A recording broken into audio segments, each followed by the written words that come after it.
तुझी चरण सेवा पांडुरंगा, उपवास पारणे राखिला दारवंटा, केला भोगवटा आम्हा लागी.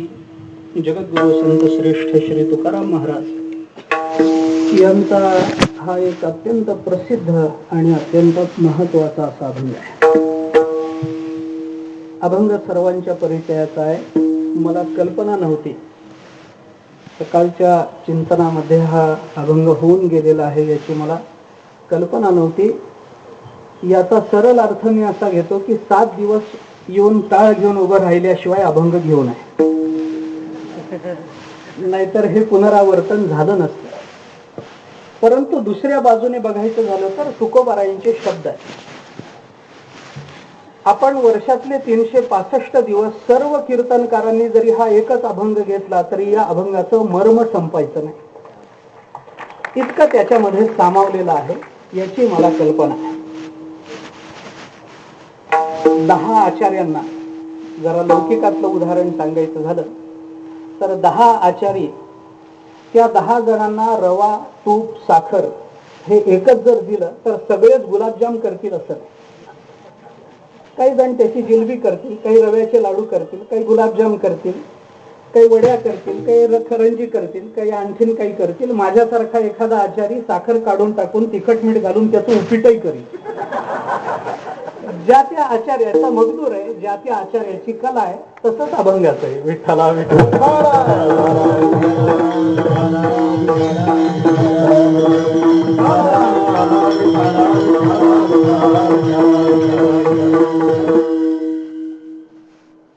सकाळी कदाचित गोडाचं जेवण झालं असेल तर रात्री तिखटाचं करतो, एवढाच फरक आहे. परंतु संतांचे शब्द हे समुद्राहून खोल अर्थभरीत असे असतात असं ज्ञानोबा जर म्हणत असतील तर आपण हा दावा करू शकत नाही की या अभंगातलं सगळंच मला कळालेलं आहे. अनेक वेळेला हे आपण बोलत आलेलो की तुकोबारायांच्या अभंगामध्ये तुकोबारायांना नेमकं काय म्हणायचं आहे हे तुमच्या माझ्यापैकी कोणी सांगू शकत नाही.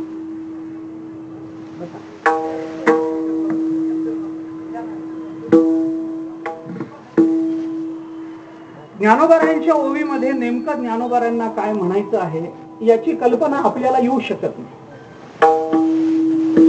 त्या अभंगामध्ये तुकोबारायांना काय म्हणायचं आहे हे फक्त तुकोबारायच सांगू शकतात. ओवीमध्ये ज्ञानोबारायांना काय म्हणायचं हे फक्त ज्ञानोबारायच सांगू शकतात. या अभंगामध्ये शब्दाच्या अनुषंगानं नेमकं काय तत्व मांडायचं आहे याबद्दल आपण जे बोलतो ते शब्दाच्या आधारानं केलेले तर्क असतात. असा शब्द वापरला म्हणून तुकोबारायांना असं म्हणायचं असावं, असा शब्द वापरला म्हणून ज्ञानोबारायांना हा सिद्धांत मांडायचा असावा. आपण करतो ते तर्क आहे. त्या तर्काच्या आधारानं आपण बोलत असतो आणि ज्याचा तर्क बरा वाटतो त्याला महाराष्ट्रात विद्वान समजलं जातं. एवढंच. खरं जे मर्म आहे, खरं जे वर्म आहे ते फक्त तुकोबाराय जाणतात, ते फक्त ज्ञानोबारायाधिक संत महात्मे जाणतात. कारण त्यांचे शब्द हा अनुवाद नसतो, तो अनुभव असतो. आणि तुम्ही आम्ही जे कीर्तन करतो तो तुकोबारायांच्या शब्दाचा अनुवाद करतो. अनुभव आणि अनुवाद याच्यातलं अंतर जर लक्षात घेतलं तर अनुभवाने जो बोलतो त्याचं बोलणं यथार्थ असतं आणि अनुवाद जो करत असतो त्याला त्या भूमिकेत जबरदस्तीनं जावं लागत असतं. विठ्ठला विठ्ठला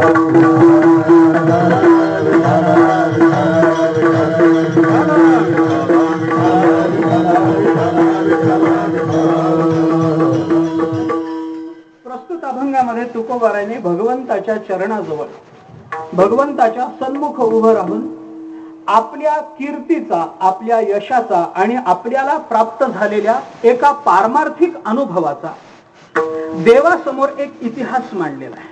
मी थोडी वेगळी भूमिका आपल्या समोर मांडतो की कशासाठी त्याची पूर्वपीठिका ही सगळं सांगत बसायला खरं म्हणजे आता वेळ नाहीये. परंतु तुकोबारायांचं जीवन चरित्र, तुकोबारायांच्या वाट्याला आलेल्या सामाजिक भूमिका, तुकोबारायांच्या वाट्याला आलेली किंवा तुकाराम महाराजांनी कर्तृत्वानं प्राप्त करून घेतलेली आध्यात्मिक भूमिका, या सगळ्या गोष्टीचा विचार केला तर या सगळ्याच्या मागे काय कारण असावं, याची नेमकी भूमिका काय. तुकोबारायांनी आपल्या पारमार्थिक जीवनाचा आलेख भगवंतासमोर मांडला आणि संतांचं हे वैशिष्ट्य आहे. यश आणि श्रेय याच्यामध्ये संत महात्मे कधी गल्लत करत नाही. आपल्याला प्राप्त झालेलं यश, आपल्या वाट्याला आलेल्या भूमिका या निर्भेळ आहेत का नाही याचा विवेक संतांच्या ठिकाणी नेहमी जागृत असल्यामुळे संत महात्म्यांची यशाच्या बाबतीमध्ये कधीही द्विधा अवस्था होत नाही. आणि जशी यश ओळखण्यामध्ये संतांच्या बाबतीत द्विधा अवस्था नसते, त्याच पद्धतीनं प्राप्त झालेल्या यशाची कारण मीमांसा करताना सुद्धा संत महात्मे कधी चुकत नसतात. विठ्ठला विठ्ठला.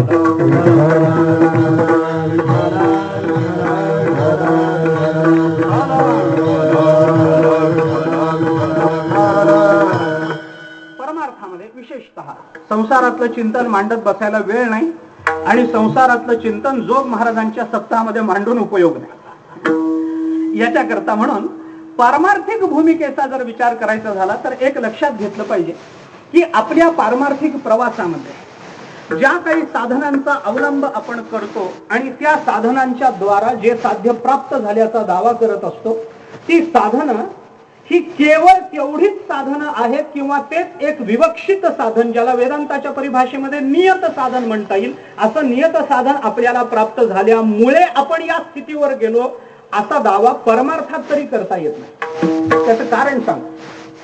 भूमिका दोन आहे. पहिली भूमिका अशी आहे की परमार्थामध्ये संत महात्म्यांनी वेदापासून ते संत वाङ्मयापर्यंत सर्वांनी सांगितलेली साधनं ही आपल्याला साध्य प्राप्ती करता सांगितलेली नसतात. हे पहिल्यांदा आपण लक्षात घेतलं पाहिजे. एक पारमार्थिक भूमिका तत्वज्ञानाच्या दृष्टीने पहिली भूमिका मी आपल्या समोर ठेवतो. ज्ञान आहे, कर्म आहे, योग आहे, काय जे काही आहे ही साधनं आपल्याला संत सांगतात. ही साधनं गीता सांगते, ही साधनं श्रुती सांगते आणि श्रुती सांगते म्हणून त्याला साधन रूपता येते, मान्य आहे. श्रुती सांगते, संतांनी सांगितलं, कारण साधनाचा विचार करताना त्याला 3 अंग असावी लागतात असा ढोबळ विचार.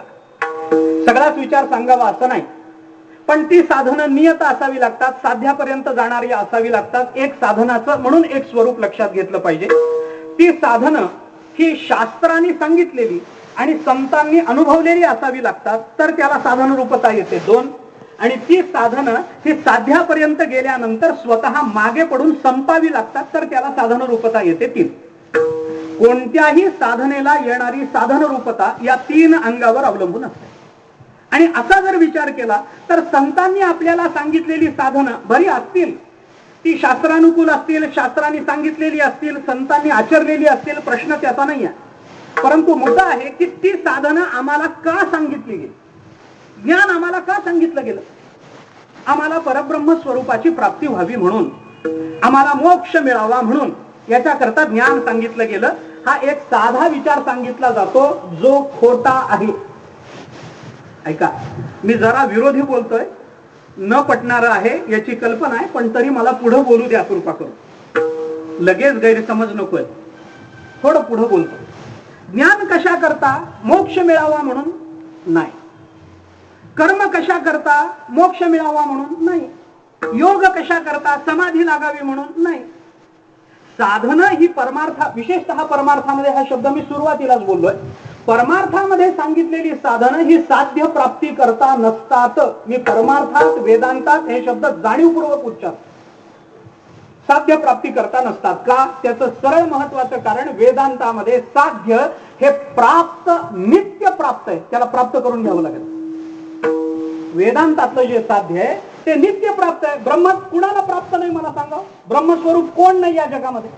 अरे ममैवांशो जीवलोके म्हणणारे भगवान, जीव लोके असा व्यापक शब्द वापरतात ना.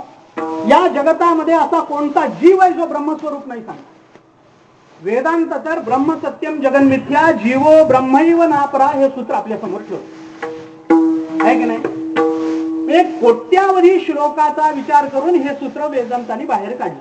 श्लोकार्धेन प्रवक्ष्यामि यदुक्तम ग्रंथ कोटिभि ब्रह्म सत्यम जगन मिथ्या, जीवो ब्रह्मैव नापरा. जीव हा ब्रह्मापेक्षा अपर नाही, वेगळा नाही बाबा.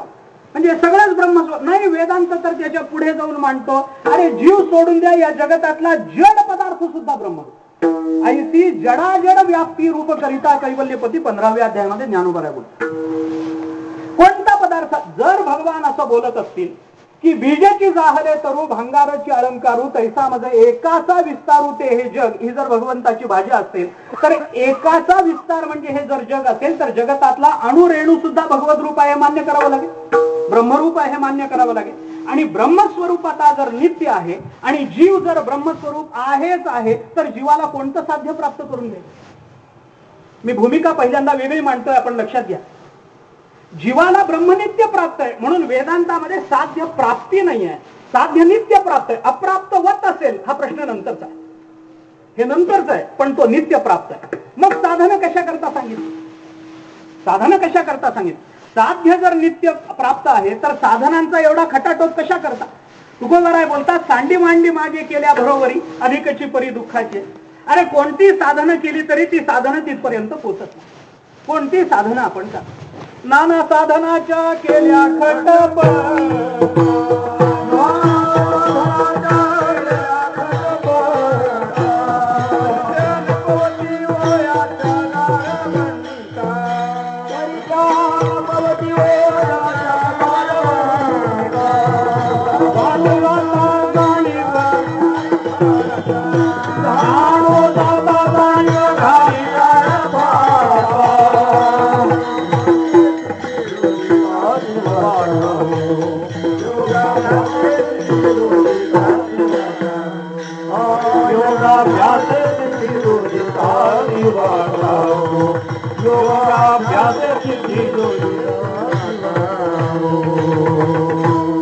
नाना साधनाच्या केल्या खटपटा. अरे अनंत साधनं केली आतापर्यंत, सांडी मांडी मागे केल्या बरोबरी, परंतु परिणाम काय, अधिकची परी दुःखाची. दुसरा परिणाम नाही. तुकोबाराय बोलतात, निळोबाराय ह्याच्यापेक्षा वेगळं बोलत नाही.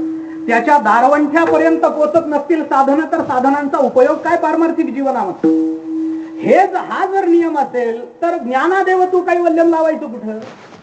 ज्ञाने विणे एके उपाय करीसी जितुके, जिये गुंतीसी अधिके रुखी ये म्हणणाऱ्या ज्ञानोबारायांचं हे प्रमाण लावायचं कुठं असा प्रश्न निर्माण. त्याचं उत्तर जाता जाता देतो आणि माझ्या विषयाकडे मी प्रवृत्त होतो. मुद्दाम ही भूमिका मला सांगावी लागते, त्याचं महत्वाचं कारण मी आपल्याला. कारण असं आहे, वेदांतामध्ये साध्य नित्य प्राप्त आहे तरी सुद्धा आम्हाला गीता आग्रह करते, ज्ञानाचा अधिकार नसेल ना कर्मामध्ये प्रवृत्त व्हा, हे साधन तुमच्या करताय. लोकेस्मिन् द्विविधानिष्ठा पुरा प्रोक्ता मया नघ, ज्ञानयोगेन सांख्यानाम कर्मयोगेन योगिनाम. दोन दोन भूमिका गीता आम्हाला सांगते. कशा करता, त्याचं हे कारण आहे की ज्ञान आम्हाला परमात्मा प्राप्ती करता म्हणून नकोय, कर्म आम्हाला परमात्मा प्राप्ती करता नकोच आहे. तदनुषंगिक ज्ञानानुषंगिक असलं तरी सुद्धा आम्हाला ते नकोय. आम्हाला हे योग कशा करता पाहिजे, भगवत स्वरूपता प्राप्त व्हावी म्हणून नको. मग ज्ञानादेव तू कैवल्यमचं काय करायचं, तर त्याचं उत्तर एवढंच आहे की साधनं आम्हाला जी परमार्थामध्ये वेदांतामध्ये सांगितली जातात ती साध्य प्राप्ती करता नसतात, साध्य नित्य प्राप्त आहे. मग कशा करता, साध्य जर नित्य प्राप्त असेल तर नित्य प्राप्त असणाऱ्या साध्याची आम्हाला प्रत्यभिज्ञा ज्या प्रतिबंधामुळे होत नाही त्या प्रतिबंधाच्या निवृत्ती करता साधना करावी लागतात, साध्य प्राप्ती करता करावी लागत नाही. विठ्ठल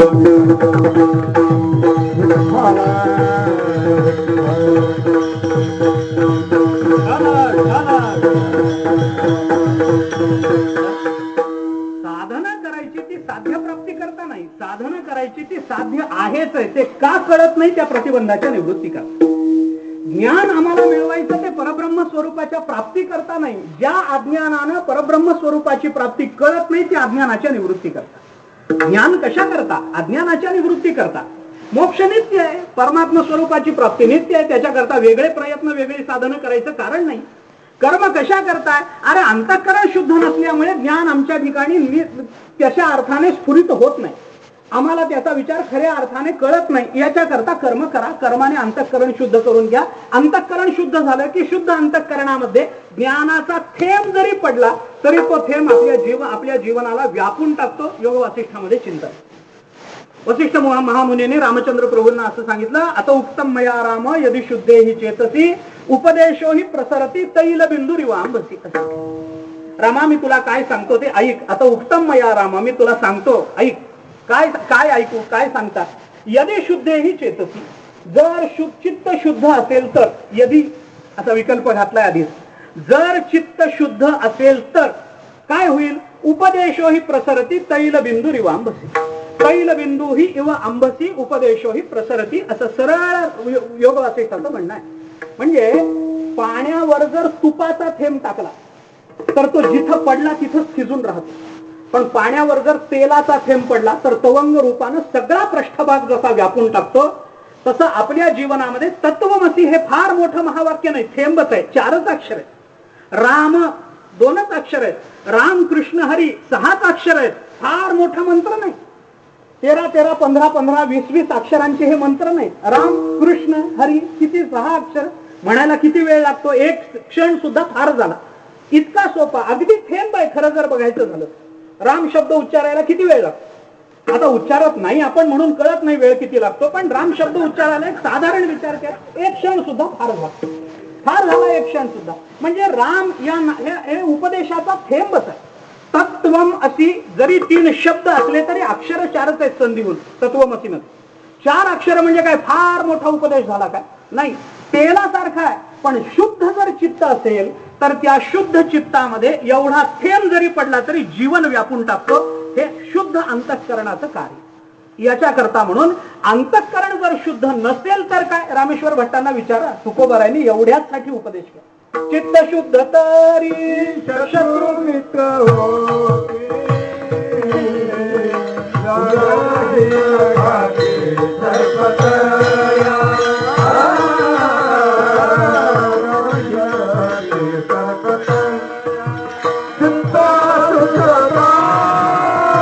शत्रु मित्र होती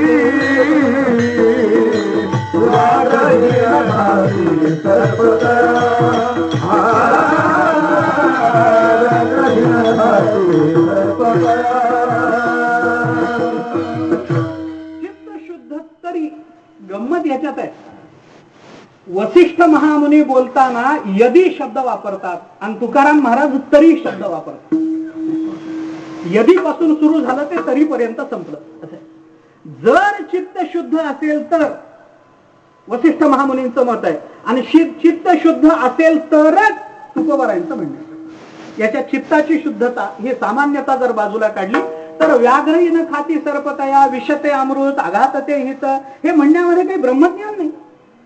त्याला वाघ खात नाही, त्याला सर्प विंचू चावत नाही म्हणजे लगेच तो ब्रह्मज्ञान नाही झाला असं नाही. पण साप विंचू वाघ हे अरण्यामध्ये जाऊन साधना करता येणारे जे प्रतिबंध आहेत करताना येणारे, त्या प्रतिबंधाची बाधा होत नाही जर चित्त शुद्ध असेल तर. म्हणजे कर्माचा परिणाम काय झाला? प्रतिबंधाची निवृत्ती. ज्ञानाचा विचार कशा करता? प्रतिबंधाची निवृत्ती.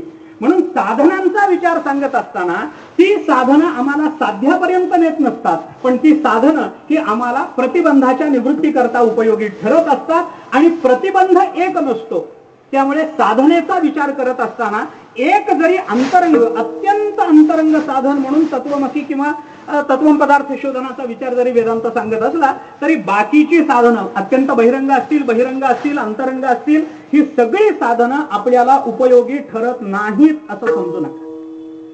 परमार्थाच्या साधन प्रवासामध्ये ज्या ज्या टप्प्यावर आपण गेलेलो आहोत त्या त्या टप्प्यावर समोर येणाऱ्या भगवत कृपेनं गुरुकृपेनं प्राप्त होणाऱ्या साधनाला त्यावेळेला अत्यंत अंतरंग साधने एवढीच किंमत द्यावी लागते, तरच आपल्याला पुढे जाता येतं, नाही तर जाता येत नाही. विठ्ठला विठ्ठला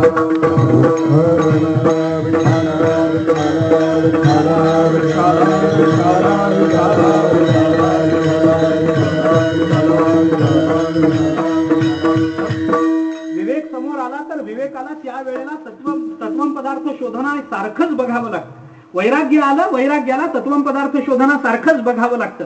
तत्वम पदार्थ शोधन हे अत्यंत अंतरंग साधन आहे म्हणून वैराग्याकडे दुर्लक्ष करून चालत नाही.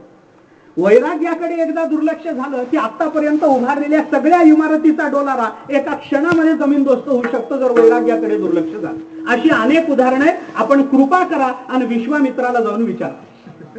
मला हे सगळं सांगत बसायला वेळ नाही, त्याच्याकडे जायचंही काही कारण नाही. परंतु प्राप्त झालेलं प्रत्येक एक साधन त्या त्या वेळेला अत्यंत अंतरंग साधनाच्या इतकंच महत्वाचं असतं आणि ते साधन एक नसतं. म्हणून मीमांसेमध्ये सुद्धा ऐका, मीमांसा आपण योगशास्त्राचा विचार केला तर तिथे सुद्धा मीमांसा काय किंवा योगशास्त्र काय, याने योगशास्त्राने तर ईश्वराला सुद्धा बहिरंग साधनाचं मूल्य दिलं. ईश्वर सुद्धा अंतरंग साधन मानत नाहीत योगशास्त्रामध्ये. आपण पातंजली योगसूत्र अभ्यासून पहा. ईश्वर त्यांच्या दृष्टीने फार महत्वाचा नाही. तो काय करतो तो महत्वाचा आहे नाही असं नाही.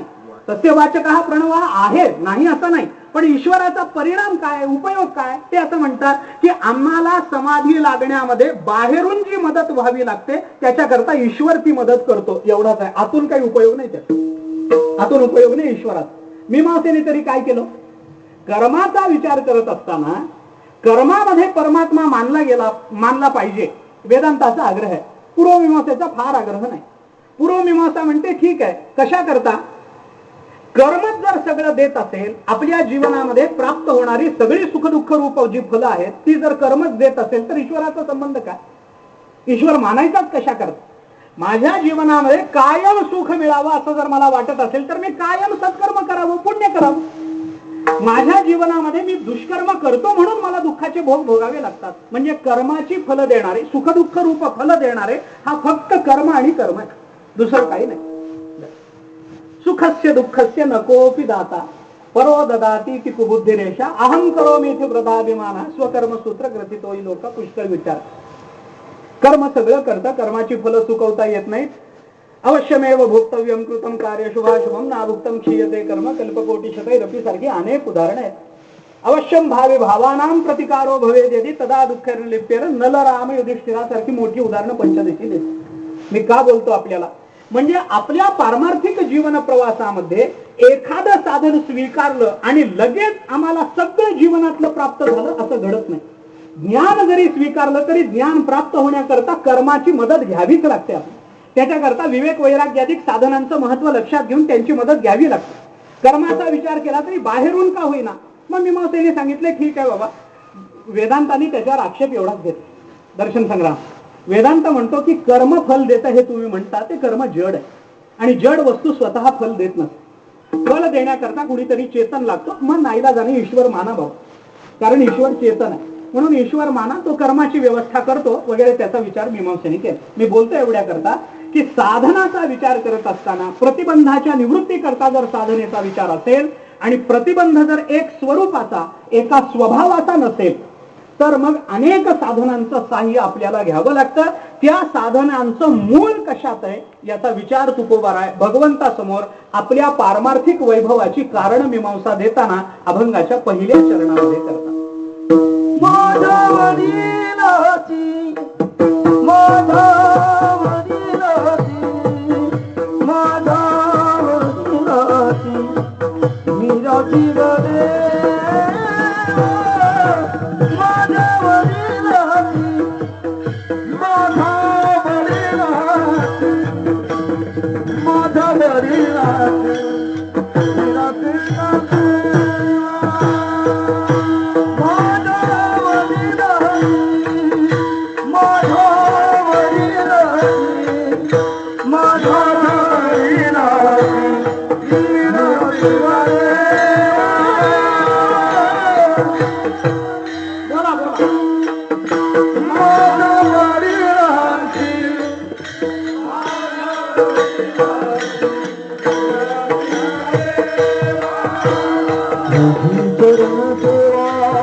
पारमार्थिक वैभव का एवढं उत्कर्षाप्रती गेलं. साधनांच्या भूमिका एक भाग, पण या साधनांच्या भूमिका स्वीकारण्याकरता आमच्या जीवनामध्ये सगळ्यात जास्त योगदान जर कशाचं झालं असेल, माझ्या वडिलांची मिरासी, हे सगळ्यात महत्त्वाचं. आपण कुणाच्या घरात जन्मतो तिथून आपल्या परमार्थाचा खरा आरंभ होतो. आपलं घर कोणतं, प्रश्न मी बाकीचा विचारात घेत नाही. कर्मशास्त्राचं चिंतन असं आहे, थोडस असं आहे, कर्माचा विचार करताना दोन पद्धतीच्या कर्माचा विचार आहे कर्मशास्त्रात. एक भोगारंभक कर्म आहे आणि दुसरी जन्मारंभक कर्म आहे. दोन पद्धतीने विचार आहे कर्मशास्त्रात. भोगारंभक कर्म वेगळे असतात, जन्मारंभक कर्म वेगळे असतात. जन्मारंभक कर्म जोपर्यंत उदयाला येत नाही तोपर्यंत भोगारंभक कर्म उदयाला येत नाही. नुसती भोगारंभक कर्म उदयाला आली, जन्मारंभक कर्म जर उदयाला आलंच नसेल तर ते सगळे भोग याच जन्मीचे आहेत असं समजावं, असं कर्मशास्त्राचं म्हणणं. कारण त्याच्याशिवाय मागच्या जन्मीचे भोग जर या जन्मात भोगायचे असतील तर या जन्मात त्या भोगाला अनुकूल असणारा देह मिळावा याच्याकरता देहारंभक कर्म आधी उदयाला आलं. कर्मशास्त्र ते काय आहे, एक त्याच्या संबंधाने एक खुलासा आहे, फक्त तेवढा एक करतो, पुढे चालतो.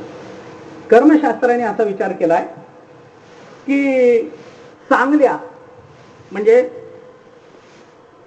जो खरंच त्याचा अधिकारी आहे अशा चांगल्या माणसाला जर आपण दान केलं तर त्या दानाचे परिणाम काय होतात, त्या दानाचे परिणाम काय होतात याचा विचार कर्मशास्त्राने सांगितला. आता तो कोणता, आपल्याकडे सात्विक राजस तामस दानाचा विचार करताना सात्विक दानाचा विचार कशात आला? सात्विक दानाचा कोण पाहिजे, त्याला एक अधिकारी पाहिजे. कसा पाहिजे? तो चांगला पाहिजे, योग्य पाहिजे. गीतेने त्याचा विचार केलाय. मी सगळाच विचार सांगत नाही आपल्यासमोर. जर योग्य ठिकाणी आपण दान केलं, सुपात्र दानाच्या भवेत धनाढ्या, शास्त्र बोलतं, ऐका.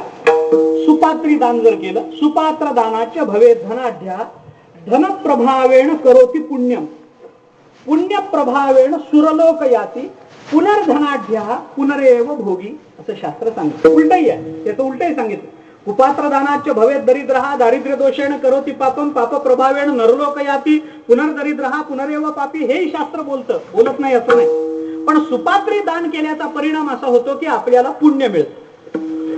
पुण्याचा परिणाम असा होतो की आपण धनवान होतो. धनवान झालो की आपण अधिक पुण्य करतो. धनवान माणसाकडे मग त्याला अनेक पुण्याचे मार्ग आहेत. विद्यार्थी गरीब असेल तर त्याला शिक्षणाला मदत करणे, जिथं पाणी नसेल तिथं पाणपोई सुरू करून देणं, एखाद्याला शेतकऱ्याजवळ बैल नांगर काही नसेल तर घेऊन देणं, दरिद्री माणसाला संपत्ती देणं वगैरे वगैरे पुण्यकर्म तो करू शकतो. अशी पुण्यकर्म त्याच्याकडून घडली आणि त्याचं त्या जन्मातलं प्रारब्ध संपलं की तो मरतो. मेल्याचा परिणाम काय होतो? सुरलोक याती, तो स्वर्गात पोचतो. स्वर्गातलं पुण्य भोगून संपलं की पुनर्धनाढ्या पुनरेव भोगी, पुन्हा धनवान माणसाच्या घरी जन्माला येतो आणि पुन्हा पुण्य करायला लागतो. आता पुन्हा धनवान माणसाच्या घरी जन्माला येतो, हे जन्मारंभक कर्म झालं, आणि पुनरेव भोगी हे भोगारंभक कर्म झालं. दोन पद्धतीने त्याचा विचार शास्त्राने केला. मी हे सगळं सांगतो कशा करता, आपण जरा हे मी थोडं वेगळ्या अंगाने आपल्या समोर चिंतन ठेवतोय, तेवढं लक्षात घ्या. शास्त्राने हे सगळं सांगितलं कशाला, मी का आपल्या समोर हे चिंतन मांडतो? आपल्या जीवनामध्ये काही गोष्टी आपल्याला कर्मानं प्राप्त होतात आणि काही गोष्टी आपल्याला कर्तृत्वानं प्राप्त करून घ्याव्या लागतात. आपल्या जीवनातलं सगळंच सुख हे आपल्या जीवनामध्ये केवळ आणि केवळ प्रारब्धाने मिळत नसतं. ऐका, प्रारब्ध महत्वाचं आहे का? आहे. पण प्रारब्ध जरी महत्वाचं असलं तरी प्रयत्नाला आपल्याला बाजूला ठेवता येणार नाही. शुभाशुभाभ्याम मार्गाभ्याम वहंती वासना करीत तस्मात सर्व प्रयत्नेनं योजनीया शुभेपथी, असं योग वासिष्ठ बोलतो.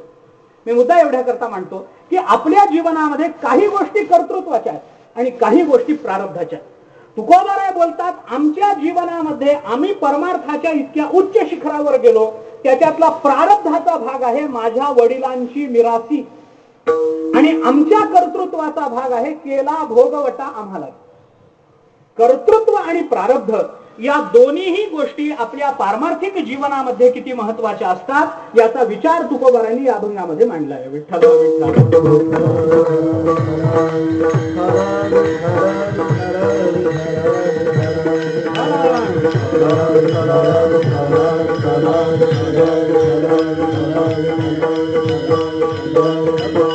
आणि म्हणून तुकोबाराय भगवंतासमोर आपल्या जीवनाचा आलेख देतात. कारण तुझी चरण सेवा पांडुरंगा, हा तुझी जो शब्द आहे हा अपरोक्षत्वानं वापरलेला शब्द आहे, परोक्षत्वानं नव्हे. माझ्या वडिलांची मिरासी गा देवा, त्याची चरण सेवा पांडुरंगा असं जर म्हटलं असतं तर तुकोबाराय भगवंतासमोर उभे नाहीत असं आपल्याला म्हणता आलं असतं. पण तुझी असा शब्द वापरल्यामुळे भगवान उभे येतात, भगवंतासमोर तुकोबाराय आपल्या पारमार्थिक जीवनाचा आढावा देतात असं चिंतन आपल्याला करणं शक्य आहे. त्याच्या भूमिका भिन्न असं आहे भगवंताबरोबर. कारण हा जर संबंध अभंग पाहिला तर याच्यात भगवंताने काय विचारलंय असं कुठं दिसत नाही. भगवान तुकोबारायांबरोबर बोलतात का हा प्रश्न नाही, तुकोबाराय भगवंताबरोबर बोलतात हा प्रश्न आहे. चार पद्धतीनं एकमेकांबरोबर बोललं जाऊ शकतं. त्याला म्हणतात जल्प, वितंडा, वाद आणि संवाद असे चार प्रकार आहेत. परपक्ष निवारण पूर्वक स्वपक्ष स्थापनावती विजुगिषु कथा हा जल्प. हा दुसऱ्याचं मत खोडून काढायचं आणि आपलंच म्हणणं मांडायचं याला म्हणायचं जल्प. फक्त दुसऱ्याचंच मत खोडून काढत बसायचं, आपलं काहीच सांगायचं नाही याला म्हणतात वितंडा. फक्त आपलंच मांडत बसायचं, दुसऱ्याचं ऐकूनच घ्यायचं नाही याला म्हणतात वाद. आणि दुसरा बोलत नसला तरी त्याच्या मनासारखं बोलणं याला म्हणतात संवाद. विठ्ठला विठ्ठला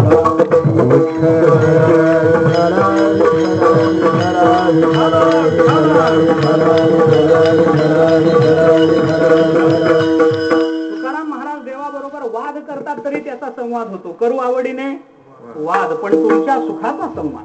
वाद आणि संवाद एका वाक्यामध्ये तुकोबारायांनी आपल्याला सांगितले. विषय तो नाही, मुद्दा हा तुकोबाराय भगवंताजवळ संवाद रूपाने आपला आढावा देतात. भगवंताने विचारलेला प्रश्न गृहीत धरावा लागतो. बऱ्याचदा असं होतं की समोरचा माणूस काय बोलतो, आता हे एखाद्या वेळेला फोनवर बोलताना हेच आपण एखाद्या माणसाकडे बसलेलो असतो, त्याला फोन येतो आणि तो फोनवर म्हणतो बरं किती वाजता, बरोबर 12:30ला यायचं का, बरोबर अजून कोणाकोणाला आमंत्रण दिलंय असं म्हणलं की आपल्याला कळतं ना की कशाचं आमंत्रण आहे. आपण त्या माणसाचं म्हणणं ऐकलेलं नाही, पण या माणसाच्या म्हणण्यावरून त्याच्या विचाराचा अनुमान करता येतं की नाही. तसं तुकोबाराय तुझी चरण सेवा पांडुरंगा म्हणून तुकोबाराय भगवंताबरोबर जो संवाद करतात त्या संवादात पांडुरंगाने काय तुकोबारायांना विचारलं असलं पाहिजे याचं अनुमान करायला वाव आहे की नाही. तुकोबारायांना भगवंताने विचारलं असेल की तुकोबाराय तुमच्या या पारमार्थिक वैभवाचं रहस्य काय, तुम्ही आज या पारमार्थिक उच्च भूमिकेवर आरूढ झालेले दिसता, आनंदाचा तुमच्या जीवनामध्ये तोटा नाही, इतके दुःख मी तुमच्या जीवनामध्ये घालून सुद्धा तुमच्या जीवनातल्या आनंदाला कुठेही धक्का बसलेला नाही, या सगळ्या पारमार्थिक विचाराचं वैभव काय, या पारमार्थिक विचाराची कारण मीमांसा तुम्ही कशी करता, हे जर भगवंताने विचारलं असेल तर तुकोबारायांनी ते भगवंताला उत्तर दिलं, देवा दुसरं तिसरं काही कारण नाही, हे सगळं मिळालं ते तुझ्या चरण सेवेतून आणि तुझी चरण सेवा मिळाली ही आमच्या वडिलांच्या मिराशी. माझ्या वडिलांची मिरासी गा देवा, तुझी चरण सेवा पांडुरंगा, हे तुकोबाराय बोलतात. याच्या भूमिका या अभंगाच्या प्रस्तावना अजूनही काही अंगानं करता येऊ शकतात, पण प्रस्तावनेतच अडकून बसलो तर सगळाच विचार नंतर सांगायचा राहून जाईल, म्हणून फक्त पुढे चलतो. तुकोबाराय देवाला आपला विचार सांगतात की आमच्या वाडवडिलांचे मिरासी हे आमच्या पारमार्थिक जीवनाचं मूळ वैभव आहे. कारण या कुळात जर आम्ही जन्माला आलो नसतो तर कदाचित आम्हाला तुझे चरण दिसले नसते, कदाचित या परंपरेमध्ये आम्ही आलो नसतो तर कदाचित आम्हाला तुझी चरण सेवा साधता आली नसती. हा जो अभंग मी आज मुद्दाम विचारात घेतोय त्याचं महत्वाचं कारण दोन आहे, एक नाही दोन कारण आहे. हा अभंग मी व्यक्तिगत माझ्याही दृष्टीनं लावतो आणि हा अभंग आपल्या सर्व तुम्ही आम्ही सर्व जे संस्थेचे किंवा स्वानंद सुखनिवासी जोग महाराजांचे विद्यार्थी म्हणून आहोत, हे त्यांच्या चरणी सर्व विद्यार्थ्यांकडून हे दिलेलं निवेदन आहे. याही अंगानं मी या अभंगाचा विचार करतो. दोन्ही भूमिका, माझी तर भूमिका आहेच आहे, कारण माझ्या परंपरेचा आणि या संस्थेचा काही संबंध आहे हे मी अनेक वेळेला बोलून आलोय आणि तो माझ्या स्वाभिमानाचा, गर्वाचा आणि माझ्या पारमार्थिक जे काही आतापर्यंतचं जीवन आहे त्या जीवनाचा तो एक अविभाज्य असा घटक आहे. त्या संबंधानं मी बोलत नाही आता. परंतु आपण सगळेजण, आज मी हे बोलायला हरकत नाही, आपण सगळे जोग महाराजांच्या पोटी आलेलो. आपण त्यांच्या पोटची आहोत. त्यामुळे त्यांनी घालून दिलेल्या मार्गावरून पुढे जाणं हे आपलं कर्तव्य आहे. आणि या मार्गावरून जाताना कदाचित परमात्मा भेटला आणि त्यांनी जर आपल्याला विचारलं की तुम्ही इथपर्यंत पोहोचलात कसे, तर आपल्याला आळंदीला संस्थेकडे बोट करता आलं पाहिजे, माझ्या वडिलांची मिरासिगा देवा, म्हणून तुझी चरणसेवा पांडुरंगा हे आमच्या जीवनामध्ये घडलेलं आहे, हे आपल्याला सांगता आलं पाहिजे. एवढाच माझा भाव आहे, एवढ्याच अंगानं मी बोलतो. अभंगातलं तत्वज्ञान काय, अभंगातला विचार काय, तुकोबारांच्या कोणत्या शब्दाच्या आधारानं आपण किती उंचपर्यंत जाऊ शकतो हा प्रश्न आणखीन वेगळा आहे. मला तितकं फारसं जायचंही नाही. परंतु आपल्या जीवनामध्ये मी पुन्हा त्या विषयाकडे येतो. तुकोबाराय आपल्या जीवनात तुकाराम महाराजांचं जीवन दर्शन दोन्ही अंगात. एकीकडे तुकाराम महाराजांना वंश परंपरेनं काही मिळालंय आणि दुसऱ्या बाजूने तुकाराम महाराजांनी मिळवलेलं वाढवलंय. दोन अंग आहेत. दोन पद्धतीची मुलं या जगतामध्ये बापाच्या पोटी येऊ शकतात. ऐका, थोडं सोपं करतो. दोन पद्धतीची मुलं या जगामध्ये बापाच्या पोटी येऊ शकतात. एक मुलगा असा असतो, बापानी कमावलेलं उधळतो आणि मोक्का होतो. आणि दुसरा मुलगा असा असतो की बापानी जे कमावलेलं आहे ते तेवढाच खर्चही करतो, पण बापानी जे कमावलेलं आहे त्याच्या 2 पावलं पुढे जाऊन जे कमावतो ते पुढच्या पिढीकडे हस्तांतरित करतो. आपण कोणत्या वर्गात बसतो हे ज्याचं त्यांनी ठरवा, मी ते सांगायला इथं उभा नाही. परंतु आपलं वैभव काय, आपल्या हातामध्ये आतापर्यंत आपल्या बापदाद्यांनी काय दिलं आणि आपण त्याच्या संबंधानं कोणत्या उत्तरदायित्वाचं भान ठेवलं पाहिजे, याची भूमिका तुकोबाराय या अभंगामध्ये सांगतात. एक दुसरी भूमिका सांगायची, मागून चालत आलं आणि म्हणून आपण पुढे नेलं एवढ्याला महत्व नाही, एवढ्याला महत्व नसतं. गतानुगतिको लोकहा न लोक पारमार्थिका वालुकालिंग मात्रेण गतम मे ताम्रभाजनम असे सुभाषित. मागून चालत आलाय म्हणून पुढे करत राहायचं एवढंच आहे, बाकी काही नाही. हे कशा करता आम्ही करतो माहित नाही, त्यांनी केलं आम्ही करतो एवढंच आहे. का तुम्ही कीर्तन करता, काय नाही हो, जो महाराजांनी केलं म्हणून आम्ही करतो. का तुम्ही कीर्तन करता, काय नाही, मामाने केलं आम्ही करतो, महादेवांनी केलं आम्ही करतो, बाबा करतात आम्ही करतो, यांच्या करता त्यांनी केलं शिकवलं, काहीतरी केलं पाहिजे म्हणून आम्ही करतो आहोत. हे उत्तरदायित्व नव्हे, हे उत्तरदायित्व. त्याला वालुकालिंग मात्रेनं गतम मे ताम्रभाजनम असं एक उदाहरण दिलं. पंढरपूर मधली कथा आहे. पंढरपुरामध्ये एक वारकरी स्नानाला म्हणून चंद्रभागेवर गेला. त्याची कथा आहे त्याच्या मागे. स्नानाला गेल्यानंतर तीर्थ स्नानाला जाताना हातामध्ये काही भांड घेऊन जावं असा धर्मसंकेत. एक तांब्याचा तांब्या त्याने आपल्या बरोबर घेतला आणि गेला. चंद्रभागेला त्या वेळेला पाणी होतं, म्हणजे तो ज्या वेळेला गेला त्या वेळेला भरपूर पाणी होतं. त्याने विचार केला जावं, आज जावं, स्नान करावं. चंद्रभागेला वंदन केलं, नमस्कार केला. कारण तीर्थामध्ये पाऊल टाकताना आधी नमस्कार करून मग पाऊल टाकावा हा नियम आहे आपल्या वारकऱ्याचा. तीर्थ स्नानाची काही विधी आहे. तीर्थामध्ये जाताना पाऊल उचलून टाकायला शास्त्र परवानगी देत नाही. पाण्याच्या वर पाऊल टाकून पुन्हा दुसरं पाऊल टाकायला शास्त्र, पाण्यातल्या पाण्यात पाय पुढे सरकवावा लागतो तीर्थामध्ये. कारण पाऊल उचलून टाकलं तर तीर्थ पायाखाली येतं, तीर्थाला तुडवण्याचा आपल्याला अधिकार नाही. म्हणून पाण्यातल्या पाण्यात पाय सरकवावा, चूळ भरू नये, अंगाला साबण लावू नये, कपडे तिच्यामध्ये धुवू नये. इंद्रायणी क्षमा कर असं म्हणायची वेळ. तर तिथे गेला आणि गेल्यानंतर बघितलं गाड्या धुवू नयेत असं धर्मशास्त्राने सांगून ठेवलं. माझं काही म्हणणं नाही, गाड्या धुवू नयेत, अमुक करून एकमेकांच्या अंगावर पाणी उडवू नये, त्याच्यामध्ये पोहू नये, हात मारू नये, पाय मारू नये. पाय मारले म्हणजे पुन्हा लाथा मारल्याचं पाप लागतं, तीर्थाला लाथ मारल्याचं पाप लागतं, हात मारल्याचा तोच परिणाम. अशी पुष्कळते. त्या गेला तिथे त्याने बघितलं पाणी चांगलं आहे, नाभीप्रमाण पाण्या एवढं जावं, डुबकी मारावी, पांडुरंगाचं स्मरण करावं म्हणून तांब्या त्याने किनाऱ्यावर ठेवला आणि स्नानाला म्हणून आत निघाला. पहिलं पाऊल टाकलं असेल नसेल त्याच्या लक्षात आलं आपण स्नानाला आत चाललो आहोत आणि तांब्या किनाऱ्यावर एकटा आहे. तांब्या एकटाच आहे. पंढरपूर हे जसं पांडुरंगासाठी प्रसिद्ध आहे,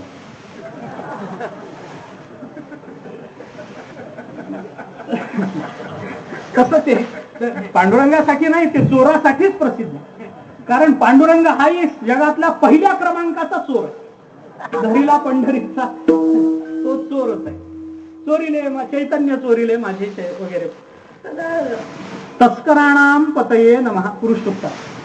त्याला नुसतं चोर म्हटलं नाही, तस्कर म्हटलं. तस्कर, चोर भोरटाही असू शकतो, तस्कर म्हणजे दरोडेखोर आहे असं म्हटलं. जाताचे विचार मनात आला, आपण तांब्या ठेवून चाललो, गेला तर काय करावं म्हणून त्याने एक युक्ती केली. तिथं वाळूमध्ये एक खड्डा केला, तांब्या तिथं पुरला, वरून वाळूनी झाकून टाकलं आणि आपला तांब्या इथं आहे हे कळावं याच्याकरता त्याच्यावर एक लिंग तयार केलं, वाळूचं शंकराची पिंड तयार केली आणि स्नानाला गेला.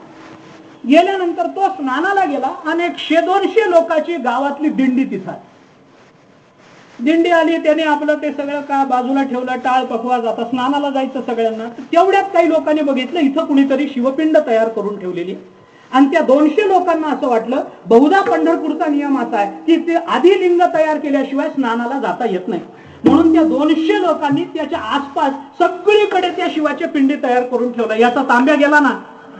आता नेमक्या कशा खाली याचा तांब्या राहायला गेला ना.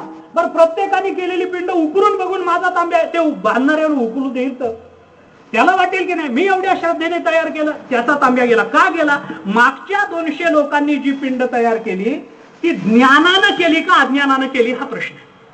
गतानुगतिको लोक हा न लोक पारमार्थिका असं आहे. मागून चालत आलं म्हणून पुढे चालू दे. वैकुंठवासी गुरुवर्य शंकर महाराज कंधारकर एक दृष्टांत देत असत. महाराज सांगत असत की एक माणसाचा बाप मेला, वर्ष श्राद्ध आलं म्हणून बाप श्राद्धाला बसला. मुलगा थोडा मोठा होता, मुंज झालेली होती. त्याने मुलाला सांगितलं, बाबा मी श्राद्धाला बसलोय पण हाताखाली काहीतरी लागतं, तू सोवळं नेसन माझ्या हाताखाली ये. पोराने ऐकलं, सोवळं वगैरे नेसलं बापाच्या हाताखाली. बापाने सांगितलं हाताखाली ये. पोरगा म्हणजे फार जुना दृष्टांत आहे, कारण बापाने सांगितल्याबरोबर पोरं ऐकतात म्हणजे हे नवीन नाही, जुना दृष्टांत त्या काळात. त्याने ते आपलं लगेच सोवळं नेसून पोरग बापाच्या हाताखाली आलं. पिंडदान वगैरे सगळं झालं. पिंड उचलताना बाप उठला आणि बापाचा काष्टा फेकला. पोराने ते बघितलं. बापाने काष्टा वगैरे पुन्हा घातला, ती पिंड उचलली, नदीमध्ये नेऊन टाकली, सगळं झालं. कालांतरानं बाप मेला, पोरग श्राद्धाला बसलं. पिंडदान झाल्यावर पोराचा काष्टा काही फिटला नाही. पोराला वाटलं आपला बाप जेव्हा त्याच्या बापाचं श्राद्ध करत होता तेव्हा त्याचा काष्टा फिटला होता. मग ज्या अर्थी आपला फिटला नाही त्या अर्थी काहीतरी चुकलं, त्याने हाताने फेडून टाकलं. याला म्हणतात गतानुगतिक लोक हा न लोक पारमार्थिका. हे चालत नाही. आपल्या तुकाराम महाराजांचं जीवनचरित्र पहा. वाड वडिलांकडून पंढरीची वारी मिळालेली होती पण तुकोबाराज एवढ्यावर संतुष्ट नव्हते. तुकाराम महाराजांनी कर्तृत्व त्याच्या पुढे दाखवलं. अशी दोन्ही प्रमाण आपल्याला पाहायला सापडतात. तुकाराम महाराजांच्या जीवनामध्ये त्यांना मिराशी प्राप्त झाली, ती परंपरेनं प्राप्त झाली. देवा हे माझी विरासी ठाव तुझे पायापाशी. तुकोबाराय बोलतात. वतान आमुची पंढरी मिराशी विठोबाचे घरी नांदणू. नामदेवराय बोलतात आमची मिरासी म्हणजे पंढरी आहे आणि या पंढरीमध्ये आमचं पांडुरंगाची सेवा करणं हे आमचं काम आहे, हे आमचं कर्तव्य आहे. हे तुकोबारायांचं जसं आहे तसं तुकोबारायांनी प्राप्त झालेलं हे तेवढंच ठेवलं नाही, त्याच्या पुढेही वाढ. हरिभक्तीचा महिमा विशेष वाढविला. हरिभक्तीचा महिमा विरक्ती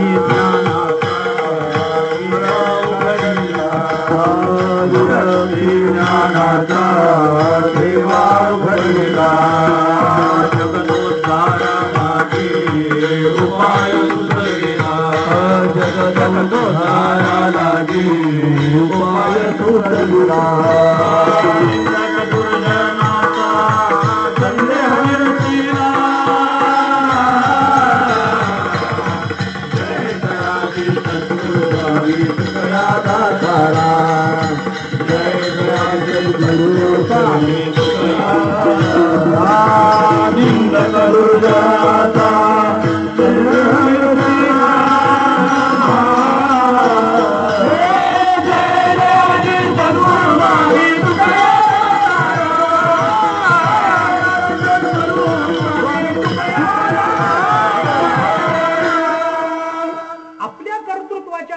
तुकोबाराय या अभंगामध्ये बोलत नाही, कारण आपलं कर्तृत्व आपल्या तोंडाने सांगणं याच्यासारखं मोठं पाप दुसरं कोणतं नाही असं धर्मशास्त्र सांग. महाभारताने असं म्हटलंय अशुश्रूषा स्वरा श्लाघा विद्याया शत्रवस्त्रया. माणसाच्या जीवनात विद्येचे 3 शत्रू असतात. सेवा न करता विद्या मिळवणं हा विद्येचा पहिला शत्रू आहे. गडबडीनं विद्या मिळवणं हा विद्येचा दुसरा शत्रू आहे आणि आत्मस्तुती करून विद्या मिळवणं हा विद्येचा तिसरा शत्रू आहे. तुकोबाराय कधीही स्तुती करत नाही. तवून या नरा केला आयुष्याचा मातेरा हे तुकाराम महाराजांचं म्हणणं आहे. तुकोबाराय बोलतात, न करावी स्तुती माझी संत जनी, होईल या वचनी अभिमान. साधक दशेमध्ये, सिद्ध दशेमध्ये, याच्यातल्या साधक दशेतला विचार तुकोबाराय बोलून दाखव. माझी स्तुती करू नका, माझी स्तुती केल्याने माझं वाटोळ होईल, माझ्या ठिकाणी अभिमान निर्माण होईल. एका सुभाषितामध्ये असं म्हटलं, अद्यापि दुर्निवारम स्तुती कन्याम वहती नाम कौमारम असभ्यो न रोचते सा संतो अपि अस्यैन रोचन्ते, असं एका सुभाषितात आहे. म्हणे स्तुती नावाची एक मुलगी आहे, लग्नाला आली पण लग्न झालं नाही आणि होण्याची शक्यताही फार कमी. स्तुती नावाची मुलगी आहे, लग्न झालं नाही, होण्याची शक्यता फार कमी. दुर्निवारम, फार अवघड आहे तिचं लग्न होणं. का? असभ्यो न रोचते सा संतो अपि अस्यैन रोचन्ते, हे कारण नाही. स्तुती नावाची उपवर झालेली मुलगी, अजून लग्न झालं नाही, होण्याची शक्यता नाही. त्याचं कारण असं आहे, जे स्तुतीच्या गळ्यामध्ये हार घालायला येतात ते स्तुतीला आवडत नाही, आणि स्तुती ज्यांच्या गळ्यामध्ये हार घालायला चालली त्यांना स्तुती आवडत नाही. म्हणून अजून लग्न व्हायचंय, ज्यांची इच्छा आहे त्यांनी रांगेत उभं राहायला हरकत नाही. विठ्ठला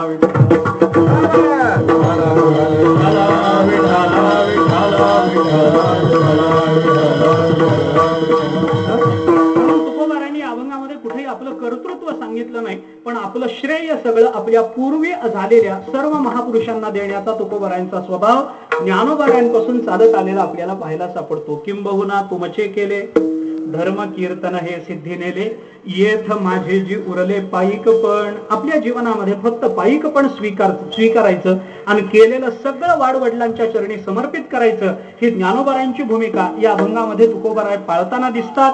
तीच भूमिका स्वीकारताना दिसतात. माझ्या वडिलांची मिरासी गा देवा, तुझी चरण सेवा पांडुरंगा, हे माझ्यापासून मी सुरू केलं आणि म्हणून माझं कर्तृत्व आहे असं नाही देवा, तर माझ्या वाडवडिलांनी ही परंपरा मला घालून दिली, म्हणून आज तुझ्या चरण सेवेने आम्ही संतुष्ट झालो. आमच्या जीवनामध्ये हे पारमार्थिक योग आले. हे तुकोबाराय भगवंताच्या चरणाजवळ निवेदन करतात. तुकोबारायांनी इथं वडिलांची सेवा असं जरी म्हटलेलं असलं, माझ्या वडिलांची जी मिरासी आहे असं जरी म्हटलेलं असलं, तरी इथला वडील हा शब्द हा उपलक्षणाने स्वीकारायचा.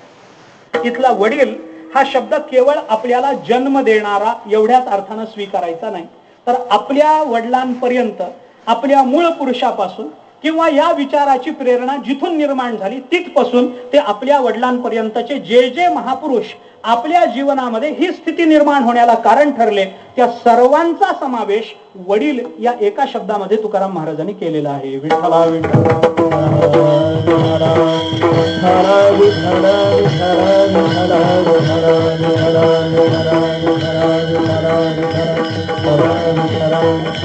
धर्मशास्त्रात काय? धर्मशास्त्रामध्ये 5 जणांना वडील मानायला धर्मशास्त्र परवानगी देतं. जनिता च उपनीता च यश्च विद्यां प्रयच्छति अन्नदाता भयत्राता पंचैते पितरे जनः. 5 जणांना पितर म्हणून स्वीकारावं असं शास्त्र सांगतं. कोण कोण आहेत? एक आपल्याला जन्म देणारा, एक उपनीताच जो आपलं उपनयन करून देतो तो बाप मानावा, त्याला बापाचा दर्जा द्यावा हे शास्त्र सांगतं. यश्च विद्यां प्रयच्छति, जो आपल्याला विद्या देतो त्याला पितरांच्या स्थानी, वडिलांच्या स्थानी बघावं शास्त्र सांगतं. अन्नदाता, आपल्याला रोज अन्न देणारा आपल्या वडिलांच्या स्थानी बघावा. आणि भयत्राता, आपल्याला भयातून बाहेर काढणारा आणि आपल्याला दुःखातून, भयातून, जे काय आहे भयातून सोडवणारा, संकटातून सोडवणारा, या 5 जणांना आपल्याला पितरांना पितर म्हणून पाहावं, वडिलांच्या स्थानावर बसवावं असं धर्मशास्त्र सांगतं. मला अभंगाचा विचार करताना हे सगळं ज्या संस्थेच्या शताब्दीच्या निमित्तानं आपण सेवा करतो तिथं आणून लावायचंय म्हणून हे सगळं बोलतो. संस्था हा शब्द स्त्रीलिंगी असेल, पण संस्थेने केलेलं काम मात्र बापाचं आहे, हे लक्षात ठेवा. संस्था हा शब्द स्त्रीलिंगी आहे, म्हणून संस्था आमची आई आहे. आणि संस्थेनं केलेलं कार्य जर बघितलं तर बापाचं असेल, तर संस्था आमची वडीलही आहे. का? फक्त संस्थेने आम्हाला जन्माला घातलं नाही. जनिता हे जर बाजूला नेलं तर उपनीताचं, आता उपनयन या शब्दामध्ये काय बघायचं हा शब्द पुन्हा वेगळा. नय धातूला उपसर्ग लावायचा का न लावायचा, नय धातूवरून नयन शब्द सिद्ध करायचा का न करायचा, हा शब्द हे चिंतन पुन्हा वेगळं. उपनिषद याच्यामध्ये उप हा उपसर्ग जिथं लागला तिथं तो विचार, आणि उपनयन याच्यामध्ये नयन शब्दाला उप हा उपसर्ग लागला तिथला विचार, याच्यामध्ये काय संबंध आहे, संदर्भ आहे, हे सगळं आता विचार बाजूला ठेव. उप म्हणजे दुसरं, जिल्हाधिकारी उप जिल्हाधिकारी म्हणजे दुसऱ्या क्रमांकाचा, असं आहे ना. नयन म्हणजे डोळे. आपल्याला दुसरे डोळे देणारा जो आहे तो आपला बाप समजावा. हा जर साधा विचार असेल उपनयनातला, उप म्हणजे दुसरं, नयन म्हणजे डोळे. आपल्याला जे चामड्याचे डोळे आधी देवाने दिलेले त्याच्या ऐवजी दुसरे 2 डोळे देणारा म्हणजे कोण? डोळ्याचा डॉक्टर. या अर्थाने घ्यायचं नाही. नयन म्हणजे डोळे, डोळे म्हणजे दृष्टी. दुसरी दृष्टी देणारं जर कोणी असेल तर ती आपली संस्था आहे, हे आपल्याला मान्य केलं पाहिजे. का मान्य केलं पाहिजे? कारण संस्थेने आपल्याला दुसरी दृष्टी दिली. याचा अर्थ अध्यात्माची दृष्टी संस्थेने दिली. उपनयन आमचं संस्थेने केलं. हा दुसरा एक विचार. तिसरा